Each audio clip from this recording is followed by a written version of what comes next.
नमस्कार मित्रांनो, मी मारुती मोहोळकर. मित्रांनो, मुख्यमंत्री माझी लाडकी बहीण या योजनेचे 3,000 रुपये हे लाडक्या बहिणीच्या खात्यामध्ये जमा करण्याची कालपासून सुरुवात झाली आहे. तुम्हाला जर पैसे आले असतील तर कमेंटमध्ये जरूर कळवा. मित्रांनो, ज्या महिला लाभार्थींना पैसे हे त्यांच्या खात्यामध्ये आले नसतील, ज्यांचे फॉर्म अप्रूव्ह असून देखील त्यांना पैसे आले नसतील, तर अशा महिलांनी नक्की काय करायचं आहे, तर तेच आज आपण या व्हिडिओच्या माध्यमातून सविस्तर असं पाहणार आहोत. त्यामुळे व्हिडिओ हा खूप अतिशय महत्त्वपूर्ण असणार आहे. त्यामुळे व्हिडिओला शेवटपर्यंत पहा. चॅनलवरती नवीन असाल चॅनलला सबस्क्राईब करून बेल आयकॉन बटन दाबायला विसरू नका, जेणेकरून आपल्याला अशाच प्रत्येक नवनवीन व्हिडिओची नोटिफिकेशन ही आपल्यापर्यंत येत राहील. चला तर व्हिडिओला सुरुवात करूया.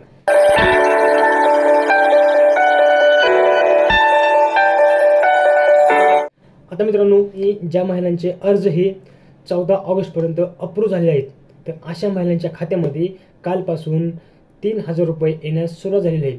जुलै आणि ऑगस्ट अशा दोन्ही महिन्यांचे पैसे त्यांच्या खात्यामध्ये कालपासून जमा करण्यास सुरुवात झालेली आहे.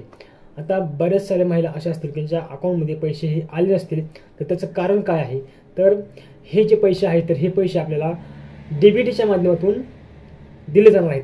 DBT म्हणजे काय, तर डायरेक्ट बेनिफिट ट्रान्सफर. तर तुमचं आधार कार्ड जे आहे ते आधार कार्ड तुमच्या बँक अकाउंटला लिंक असणे हे अत्यंत आवश्यक आहे. जर तुमच्या अकाउंटला आधार कार्ड हे लिंक नसेल तर तुम्हाला या योजनेचे पैसे मिळणार नाहीत. तर तुमचं आधार कार्ड बँक अकाउंटला लिंक आहे का, तर हे तुम्ही चेक करून घ्यायचं आहे. जर नसेल तर तुमच्या बँकेमध्ये तुम्हाला आधार कार्ड हे तुमच्या बँक खात्याला आधार कार्ड हे लिंक करून घ्यायचं आहे. ज्या महिलांच्या बँक अकाउंटला आधार कार्ड लिंक नाही, तर अशा महिलांसाठी एक मेसेज हा आलेला आहे. तर ज्या महिलांना, ज्या बहिणींना हे 3,000 रुपये आले नाहीत, तर त्या महिलांनी काय करायचं आहे की आपलं जे आधार कार्ड आहे ते आधार कार्ड बँक अकाउंटला लिंक आहे का हे चेक कसं करायचं, तर ते आता आपण थोडक्यात पाहूया. मित्रांनो, तुम्हाला तुमच्या मोबाईलमध्ये myAadhar.uidai.gov असं टाईप करायचं आहे. टाईप केल्यानंतर आपल्यासमोर अशा प्रकारचं लॉगिन येईल. तर तुम्हाला लॉगिनवरती क्लिक करायचं आहे. लॉगिनवरती क्लिक केल्यानंतर या ठिकाणी तुमचा जो काय आधार क्रमांक असेल तो आधार क्रमांक टाकायचा आहे. खाली दिलेला कॅप्चा कोड टाकून लॉगिन विथ OTP वरती क्लिक करायचे. तुमच्या आधार कार्डला जो नंबर लिंक आहे त्याच्यावरती एक OTP येईल. तो OTP टाकून लॉगिन करायचं आहे. लॉगिन केल्यानंतर आपल्यासमोर अशा प्रकारचे एक पेज आपल्यासमोर येतील. तर याच्यामध्ये आपल्याला बँक शेडिंग स्टेटस वरती आपल्याला क्लिक करायचे आहे. बँक शेडिंग स्टेटस वरती क्लिक केल्यानंतर आपल्यासमोर अशा प्रकारचे हे पेज येणार आहे.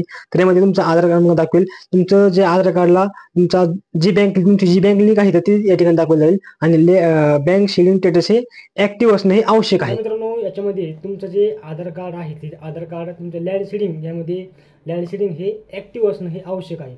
जर ऍक्टिव्ह नसेल तर तुम्हाला त्या ठिकाणी अकाउंटला आधार कार्ड हे लिंक करून घ्यायचं आहे. याच्यामध्ये इंडियन पोस्ट पेमेंट नावाचं जे बँक ॲप आहे ते ॲप तुम्ही ओपन करून पोस्टाचं अकाउंट देखील त्या ठिकाणी ओपन करून तुमचं आधार कार्ड हे लिंक करू शकता. तर आता भरपूर सारे महिला अशा असतील की ज्यांनी आधार कार्डला बँक अकाउंटला जे आधार कार्ड लिंक नसेल असं अकाउंट त्या ठिकाणी अपलोड केलं असेल, तर त्या ठिकाणी त्यांना पैसेही मिळणार नाहीत. त्याच्यामुळं आपण ऑलरेडी इंडियन पोस्ट पेमेंट बँकेचं अकाउंट ओपन कसं करायचं याच्यावरती व्हिडिओ हा बनवला होता. तर तो व्हिडिओ तुम्ही पुन्हा एकदा पहा आणि त्या ठिकाणी तुमचं ते अकाउंट ओपन करून घेऊ शकता. काळजी करायचं कुठलंही कारण नाही. तुमचं जर का लँड शेडिंग ओके असेल तर तुम्हाला 100% पैसे हे मिळणार आहेत. तर मित्रांनो, अशा पद्धतीने ही अतिशय महत्त्वाची अपडेट होती. हा व्हिडिओ आपल्या भरपूर साऱ्या मित्रांपर्यंत नक्की शेअर करा. धन्यवाद.